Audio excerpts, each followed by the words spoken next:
Over. Hi everyone, I'm Jane at Rockin' Worms. I hope you're having a good evening. Welcome to my channel. Today is Red Wiggler Breeder Bin Reset Day, okay?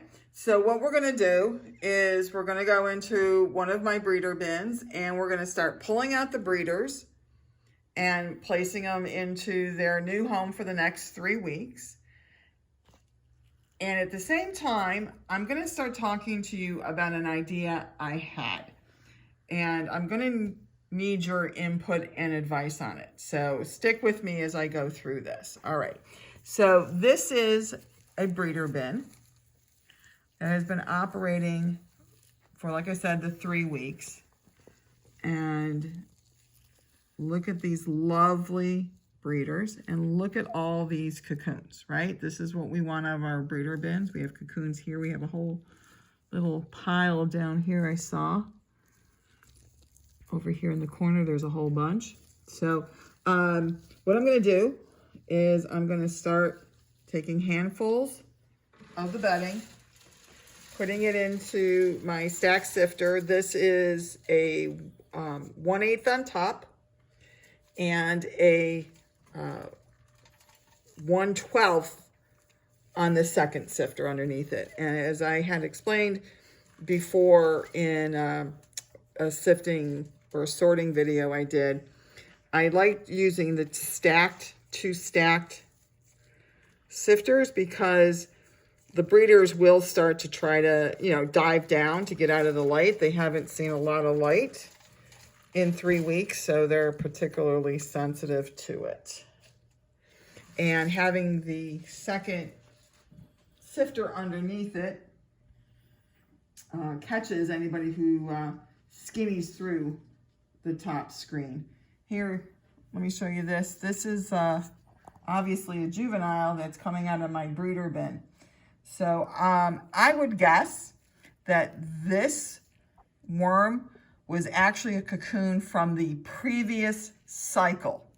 A cocoon that did not get caught when I was doing the breeder reset. More than likely, its cocoon was stuck to a breeder. And so it just hatched in the breeder bin, and that's perfectly fine.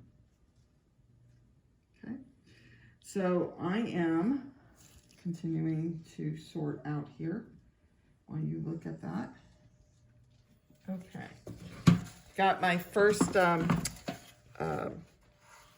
tray here. What I'm going to do for a minute is I'm going to do a little sifting because this actually gets to what I want to talk to you guys about.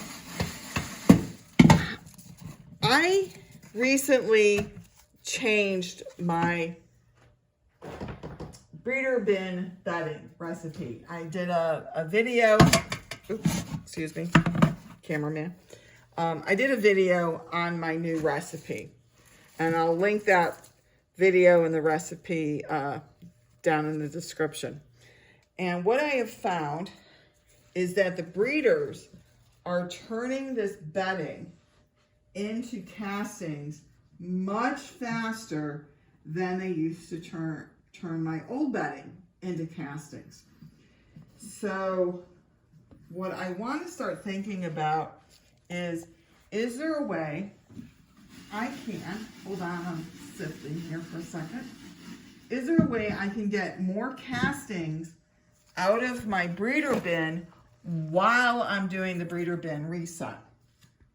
Now, one of the challenges to getting castings out of the breeder bins is the dampness of the bedding to begin with, right?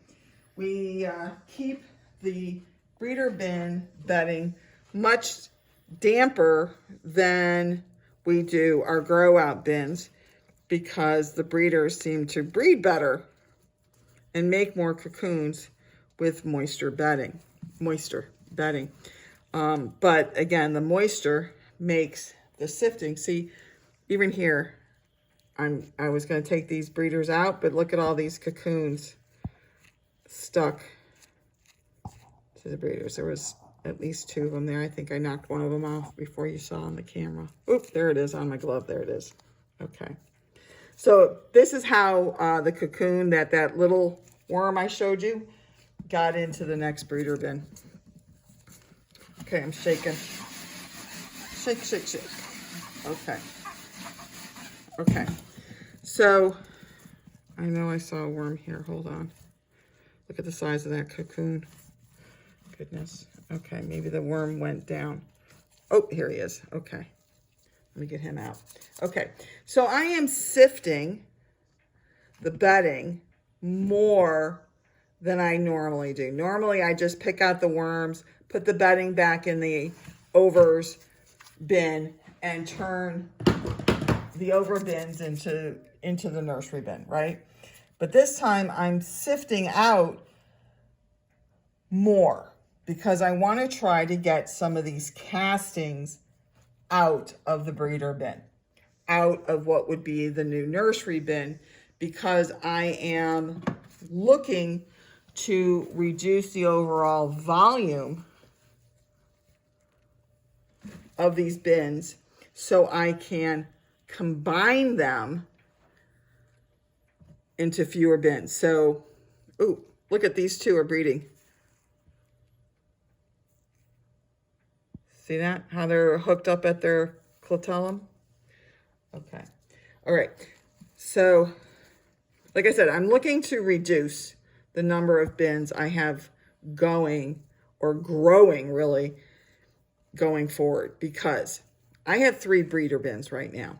And every 3 weeks, I set up 3 new breeder bins.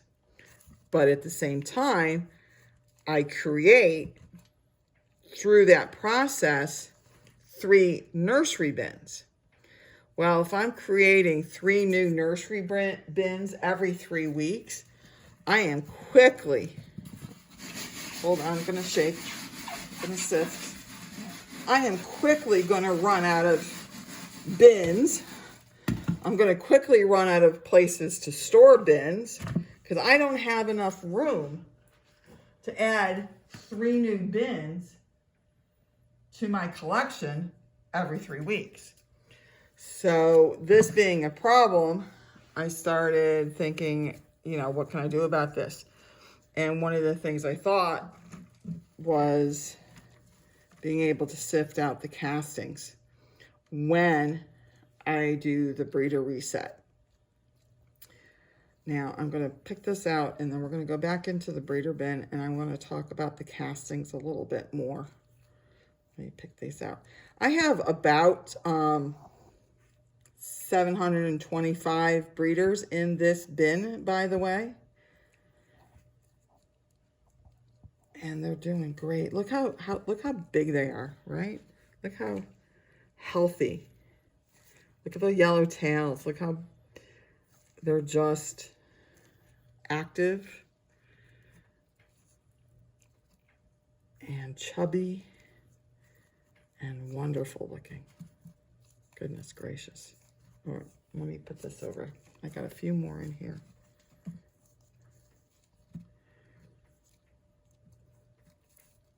That one's a little hard to pick up. Here we go. I'm trying to be, careful with the worms. They're pretty resilient, but I certainly don't want to be too harsh. Show a little respect for these hard-working worms.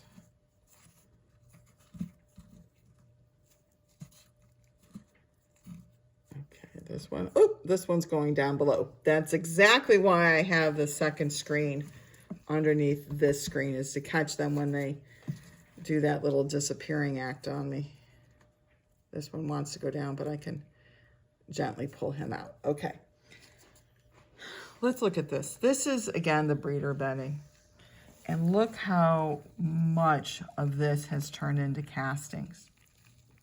Just as a comparison, look at this versus this is the new unprocessed. See the difference? How finer and fluffier this is? That's because this is castings and this isn't castings yet. So they're turning this bedding into a lot of castings within 2 to 3 weeks. Now my old bedding would take months and months and months for the worms to process even, you know, half of it into castings. So that's one of the reasons I went, I'm picking them out of the bedding. Here, let me put these back in. That's why I went on a search for a new breeder bedding recipe, and also after I'm testing it in my breeder bins, I'm going to put it into my grow out bins as well, because I want to increase my casting production as well as my cocoon production. Here's just a leaf vein. So I just, you know, pull them out as I get them, no big deal. So, yeah, so I wanted to increase my castings production, and my old bedding just wasn't breaking down fast enough. The worms just couldn't get through it fast enough. So that's why I started exploring into the pre-composted bedding, which the worms are loving and is breaking down quickly. All right, that's the worms on here. All right, time to shake again. I put a little too much into this one, but that's okay. I don't have to get everything out. I just want to make sure I got the worms. Oh, here's one I missed.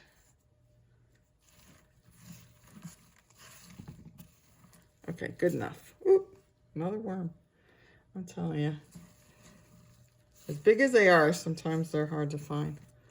This is a good time to look at some of these. Again, look at all the cocoons in here. I will probably have about 2,100, that's 2,100 cocoons in this breeder bin alone. If my ratio of cocoons to worms that I have actually counted out in the past holds up, I get between 2 and 3 cocoons per worm per cycle. So with just over 700 worms in here, I'm looking at about 2,100 cocoons. Okay, so breeder bins need to be damper. Oh, here's another breeding pair if the cameraman wants to come over, because these are always cool to see. Here's another breeding pair right here. Okay, so I'm going to gently pick them up. They've got a cocoon kind of stuck to them as well. I'm going to gently pick them up and move them right over to their new home, and I'm going to cover them up a little bit with that new bedding. So hopefully they'll continue their process and give me a couple of cocoons out of that. All right, so I once again can't remember what I was saying before I interrupted myself with the breeders. Oh, okay. So the breeder bins are damp, right? The breeders like it damp. But in order to sift out castings, I need it to be drier. So how am I going to go from a damp breeder bin to a siftable castings bin in the short window I have between picking out the breeders and most of the cocoons starting to hatch? So I have to figure out how I'm going to dry this bedding down as quickly as possible without damaging the cocoons. Because again, the worms will be out of there, so that won't be a problem. So here's my crazy idea, and I want to know what you think about it. I'm thinking about using my food dehydrator to spread the bedding in once all the breeders are out, and setting it on the lowest setting, which on my Excalibur dehydrator is about 85, 86 degrees. And putting this bedding on trays, putting it in my dehydrator, and, you know, starting in the morning and then checking on it. Oh, I got to get rid of this cocoon here. The cocoons like to stick to the breeder worms. They go along for the ride. So if I start in the morning, I can check the status of the moisture of this bedding as it dries out, like, you know, every hour for the first couple hours. And then as it seems to be getting drier, then I'll, you know, be checking it every, you know, half an hour, 15 minutes, 10 minutes, down to I'm like, okay, let me give this sifting a try and see how it goes. Now, I do know from past sifting that if I sift with the 1/8 inch, oh, got somebody down here, that's a couple worms that went through. We saw that one. I guess there was a couple there I didn't notice. So if I sift at the 1/8 inch, that catches the majority of the cocoons. And then any cocoons that pass through the 1/8 inch, I can just pick out by hand because there won't be that many and it'll go pretty fast. So that's what I'm thinking. I'm thinking about using my dehydrator. What do you guys think? Is that kind of like crazy, or does that make some type of logical sense? Comment down below and let me know what you think about the idea. Maybe you've tried it yourself, or you've tried some other method to dry down your breeder bedding so you can sift out some of the castings before you move the rest of it onto being a nursery bin. Let me know what you think. So that's what I'm contemplating doing. So anyways, what I'm going to do for, oh, here's another baby worm. What I'm going to do now is I'm going to finish taking the breeders out of this bedding, and I'm going to put everything away for the night, and I'm going to think about it. And I'm going to see if you guys have any suggestions before I move forward in trying to separate out castings from cocoons. Okay, so let's see what we get. It's always an experiment. It's always a good time, and we're always learning on how to do things new and differently and improve on the processes. We don't have to get locked into what's always been done before. So I want you to have a good night, and I will see you next time. I am yours in the dirt, Jane.